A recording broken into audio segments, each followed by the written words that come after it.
Hi, this is Steve Mann.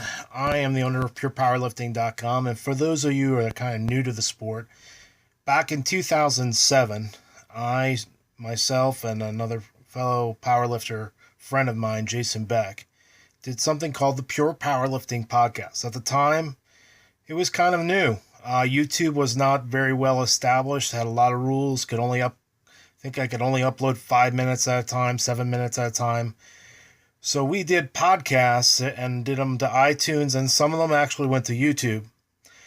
And one of my things to do now is I want to republish these podcasts. They're not in the original content. A lot of the things that we put in there and the music and stuff would make it copyright infringed. So it's going to take me a little while to republish the podcast. I think this first podcast that I'm using is podcast 19 through 21. And it was new world champion at that point in time, new world record holder Priscilla Ribic. So I hope you enjoy, and you can come back again. And I'm going to try to publish all the podcasts I did way back, starting in the beginning of 2006 and 2007. Enjoy.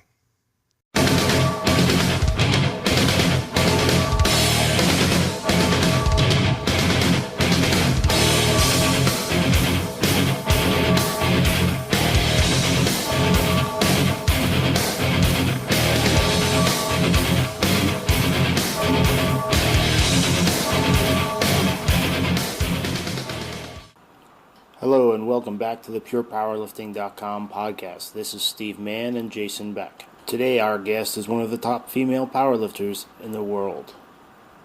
Priscilla Ribic in 2006 won International Powerlifting Federation's Women's World Championships and took away the Best Overall Lifter Champion of Champions.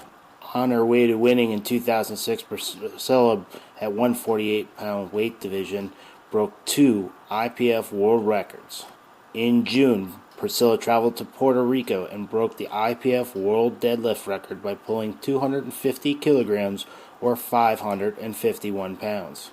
Just 3 weeks later, this Washington State resident traveled again to Miami, Florida, where she broke the IPF women's open world record in the squat by squatting 248 kilograms or 547 pounds.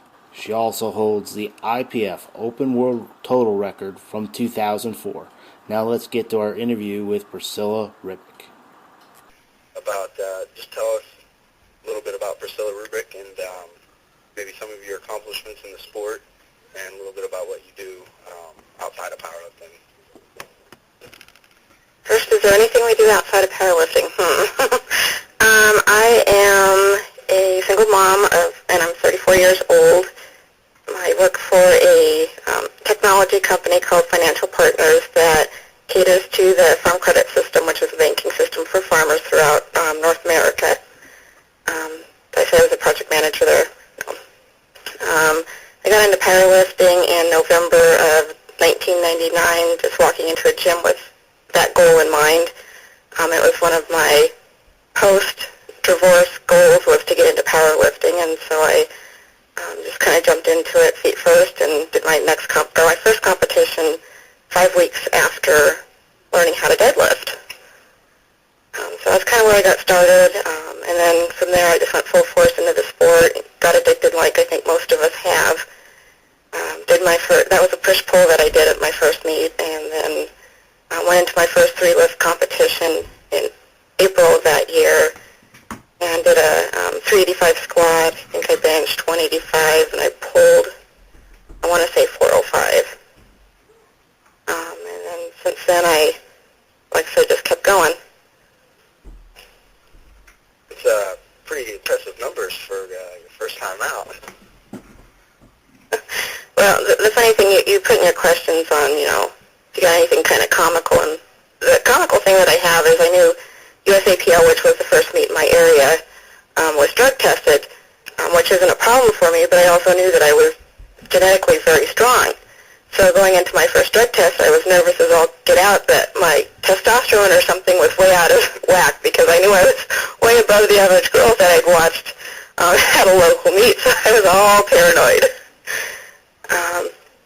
But yeah, that's one of my comical realized that girls aren't that bad, just normal. Yeah. As long as you weren't taking anything, you don't really have anything to worry about. Exactly. Yeah. Now I'd like to talk about our sponsor, Brown's Gym, located in Clark Summit, Pennsylvania.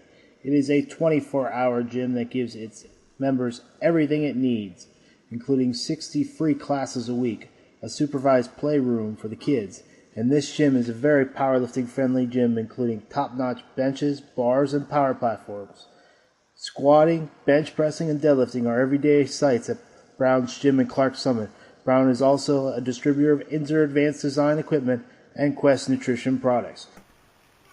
Mine was a little funny on my very first meet. Like I said, it was a push-pull over in the Seattle area. I said 5 weeks. That's all I had between when I first started powerlifting and when I got into the meet.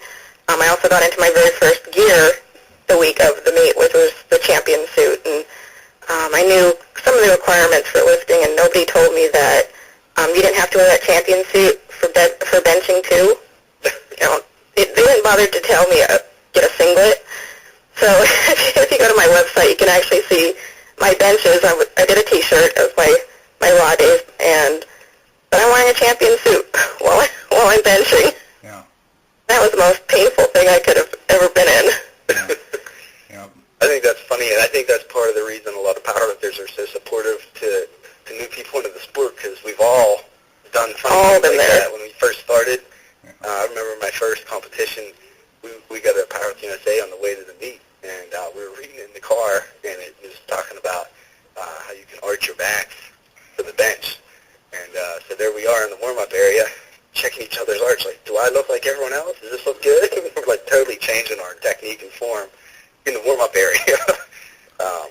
And just, funny things like that you don't realize aren't maybe the smartest thing to do when your first time out, Yeah, I went to my first 3 lift, and I brought my lifting gloves. Yeah. Oh, Steve, you had lifting gloves. I had it was 8th grade. Give me a break. But I see you in a whole different way now, though.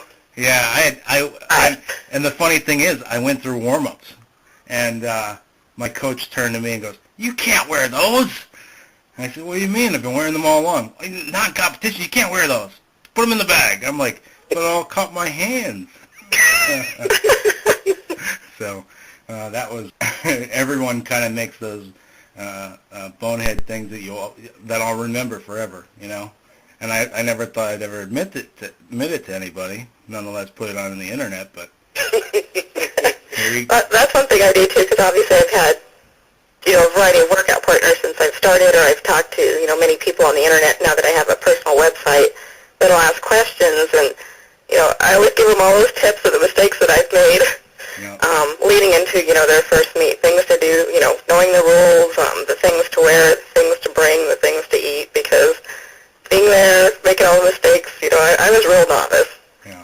My workout partner also wasn't able to go with me to my first meet, so that's where I snagged my brother. Everybody knows my brother Ivan. That's how we ended up hooking up. I hadn't lived with him for 7 years because I'd moved out of the house, and so it was the blind leading the blind at the meet. I had no idea what to do. Yeah. I was also very modest at the time, and I made him go with me into the women's bathroom, into the handicap stall to put my suit on because I didn't want people seeing me. Yeah. So good old brother went with me. He was about, I think, 20 or 21 at the time, into the women's stall to put my suit on. Wow, he's pretty brave. That's impressive. Oh, yeah. Those were, again, the days before I knew how to get a suit on fast, so that 20 minutes of pulling and sweating and skin coming off your knuckles, it was fun. So what you said, one of your big goals post-divorce was to get into powerlifting and get strong. Was there any women athletes that maybe you looked up to that were strong, or what was the driving force behind trying to get into strength sports? Actually, it was high school weight training.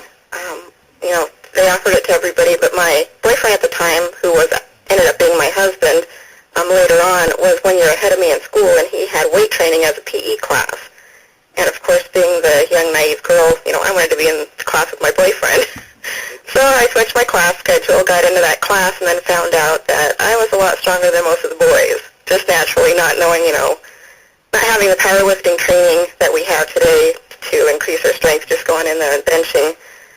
There's one day I was on the bench, and I think I was benching a plate and then some for reps, and the football coach walks in, and he was going to harass whoever was on the bench. He looks around and he sees it's a girl laying down on the bench. This is Steve Mann and Jason Beck on the Pure Powerlifting Podcast.